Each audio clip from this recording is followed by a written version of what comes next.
KSNIT group के YouTube channel में आप सभी बच्चों का स्वागत है। जैसे कि हमने प्रीवियस वीडियो में बताया था कि शेप फैक्टर कैसे फाइंड करते हैं डिफरेंट शेप के हिसाब से।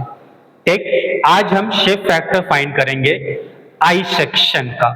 ठीक, जिसमें आपका टॉप फ्लैंज, बॉटम फ्लैंज और वेब पोर्शन रहेगा।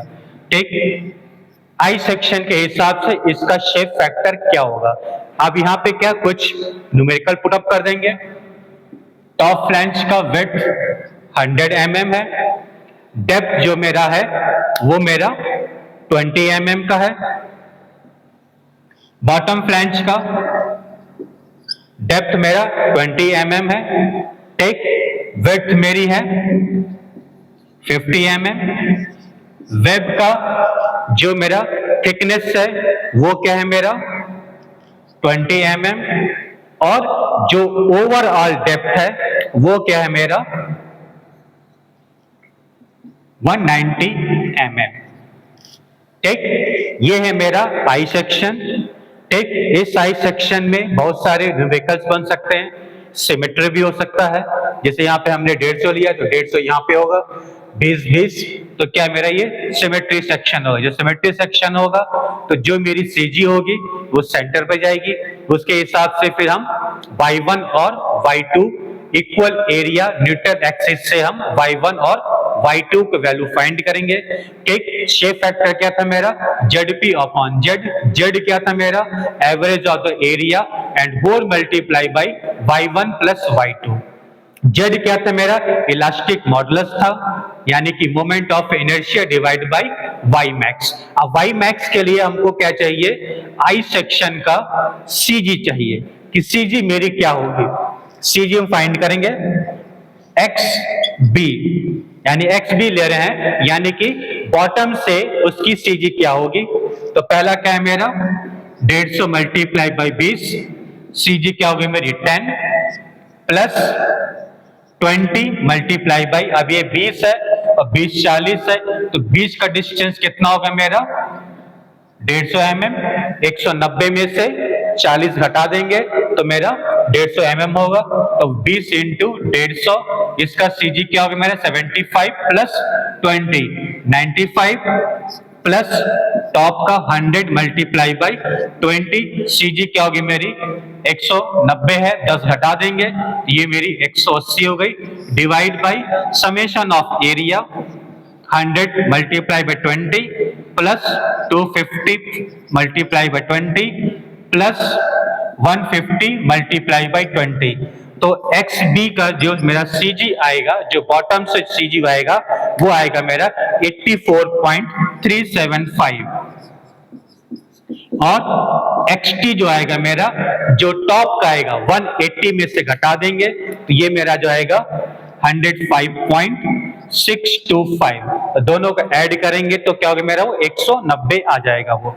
ठीक, अब इसके बाद हमको निकालना है moment of inertia. Moment of inertia क्या है मेरा BD cube upon 12, rectangular section है, प्लस एरिया इनटू CG का स्क्वायर। जो सेक्शन हम लेंगे उसमें से न्यूट्रल एक्सिस से और उसके डेप्थ से उसको घटा देंगे तो मेरा मोमेंट ऑफ इनर्शिया आ जाएगा। तो सपोज जैसे हम पार्ट 1 ले रहे हैं तो ये कितना हो मेरा 20 इंटू 20 का cube divide by 12 plus area 150 multiply by 2 multiply by CG मेरी कितनी आई थी मेरी 84.37 और टॉप से 105.625। ठीक, तो ये क्या होगा मेरा 84.375 माइनस 10। ठीक, क्योंकि यहां से यहां तक 84 है और इसकी CG क्या है मेरी 20 है, तो 20 का आधा कितना हो गया 10, तो 10 यहां पुटअप कर देंगे और इसका स्क्वायर। ठीक, प्लस टॉप फ्लैंज का देखेंगे 100 मल्टीप्लाई बाई 20 का cube divide by 12 plus 100 multiply by 20 multiply by CG देखेंगे तो क्या 105.625 माइनस 10। ठीक, टॉप से 20 है तो आधा मेरा 10 होगा, 10 105 में से घटा देंगे तो ये होगा मेरा नंबर 2, थर्ड नंबर क्या है, प्लस 20 मल्टीप्लाई बाई 150 का cube divide by 12 plus 20 multiply by 150 multiply by, अब यहाँ पे हमको लेना है सीजी। सीजी हम चाहे 2 दे सकते हैं, चाहे 105 से घटा दें, चाहे 84 से घटा दें। ठीक, ये क्या है मेरा 84.375 माइनस, अब ये कितना है मेरा 150 है, तो ये कितना हो गया मेरा आधा 75, और 75 प्लस 20 कितना हो गया मेरा ये 95 का स्क्वायर। ठीक, ये करने के बाद यहां पे हमको जो आएगा ये आएगा मेरा मोमेंट ऑफ इनर्शिया, जो आएगा 41.014 into 10 to power 6 mm power 4।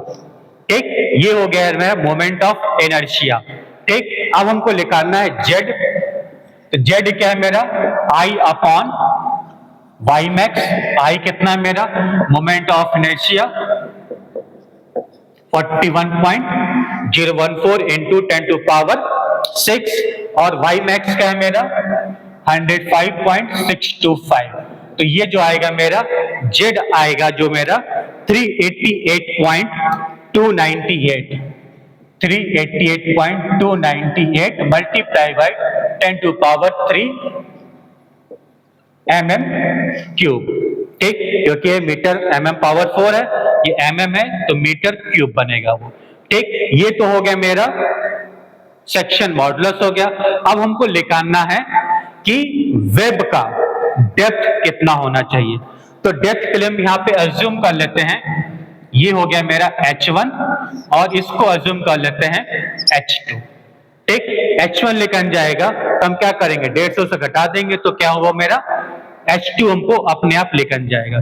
ठीक, अब इसको फाइंड करने के लिए क्या है मेरा 2 सेक्शन है, average of area equal to A1 plus A2। ठीक, एवरेज ऑफ एरिया यानी कि जिस पोर्शन का हम ले रहे हैं, ठीक, यानी कि आई सेक्शन का पूरा एरिया।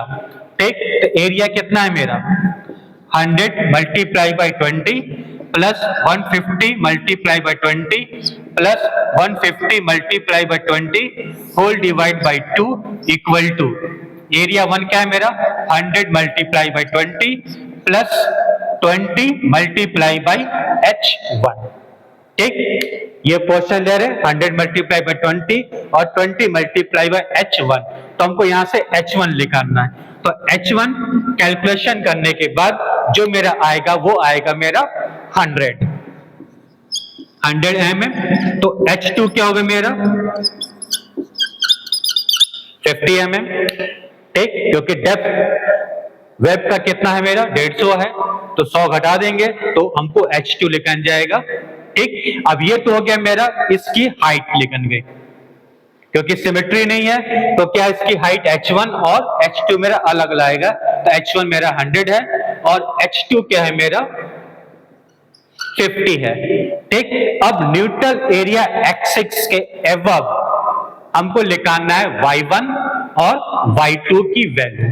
ठीक, तो सपोज यहां से हम अज्यूम कर रहे हैं y1 और यहां से अज्यूम कर रहे हैं y2। ठीक, y1 और y2 हमको फाइंड करना है। ठीक, तो y1 के लिए हम क्या करेंगे ऊपर का सेक्शन लेंगे। ठीक, तो क्या है मेरा 100 मल्टीप्लाई बाई 20, CG हमको यहां से घटानी है। ठीक, नीचे का मेरा 100 है, तो ऊपर क्या है मेरा 20 का आधा कितना हो जाएगा मेरा 10, तो ये हो गया मेरा multiply by 110 plus flange web का देखेंगे तो वेब कितना है मेरा 100 मल्टीप्लाई बाई 20 और मल्टीप्लाई बाई जो मेरी थिकनेस होगी वो 100 हो तो 50 हो जाएगी। ठीक, divide by summation of area 100 multiply by 20 plus 100 multiply by 20, तो यहां से हमको लेकर जाएगा y1, तो y1 जो कैलकुलेशन करने के बाद आएगा वो आएगा मेरा 80 mm। ठीक, ये जो y1 आया मेरा वो 80 mm के आसपास आ गया। अब हमको निकालना है y2। ठीक, y2 में सेम प्रोसेस मेरा वही रहेगा। ठीक, 150 मल्टीप्लाई बाई 20 50 प्लस 10 60 और फिर 100 multiply by sorry 50 multiply by 20 multiply by 25, तो इससे हमको लिखा जाएगा y2, तो y2 जो मेरा आएगा 51 पॉइंट समथिंग कुछ वैल्यू आएगी, 51.25 26 डिपेंड करेगा उसके वैल्यू के हिसाब से। तो ये हो गया मेरा 51.25 y2 और y1 आ गया मेरा 80 mm हो गया। ठीक, अब इसके बाद हमको निकालना है कि शेप फैक्टर क्या होगा। तो पहली बात तो क्या हमको जेडपी निकालना है, तो जेडपी क्या है मेरा average of area y1 plus y2। ठीक, एरिया पूरे आई सेक्शन का लेना है और उसको एवरेज कर देंगे बाई 2, y1 और y2 हमको पता है। ठीक, इसको सॉल्व करने के बाद जो आएगा 525 into 10 to power 3 mm square, sorry cube आएगा। ठीक, क्योंकि mm है और यहाँ पे mm है तो mm क्यूब आया। ठीक, अब ये हमको लेकर गया जेडपी और हमको जेड मालूम है। ठीक, तो शेप फैक्टर क्या है मेरा जेडपी अपॉन जेड, वैल्यू हम पुट अप कर देंगे 41.014 multiply by 10 to power 6 divide by 525 multiply by 10 to power 6। Solve करने के बाद जो इसका जो शेप फैक्टर आएगा 1.352 आएगा, 1.352 आई सेक्शन का शेप फैक्टर आएगा। लेकिन जनरली जो होता है आई सेक्शन होता है जो शेप फैक्टर है 1.1 से लेके 1.4 के बीच में मेरा वेरीज करेगा वो।